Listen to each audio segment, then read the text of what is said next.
O'shmanda obyektimizda montaj jarayonlari bitdi. Sirabala qilib qismlarimizni ko'mdik.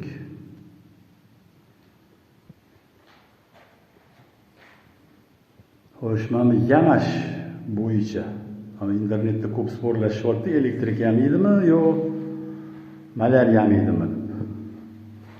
O'zi tegi elektrik yamash kerak. Tegi. Endi bir xil payt nimalar elektriklar shogirdlar qilsa nima qilyapti-da, do'ppatirib qo'yapti. O'shanga malarlar jahli chiqyapti. Do'ppatirib qo'yibdi deb. Yo bo'lmasa mana bunga o'xshab yamash kerak. İchiga tiqib olish kerak. Bu yoqqa tashqariga chiqarish kerak emas. O'shanda malarlar aytadiki, keyin yamabdi-yu deydi. Keyin chiqarib yubormabdi, yamamabdi ham demaydi. Chiqib ketibdi ham demaydi. Ko'nib ishlayveradi. Endi har xil elektriklar bor-da, yamaydigan. Misol uchun meni shogirdlarim yamaganda shunaqa yamaydi, malarlar hayron qoladi. Qanaqa yamaganini. Shu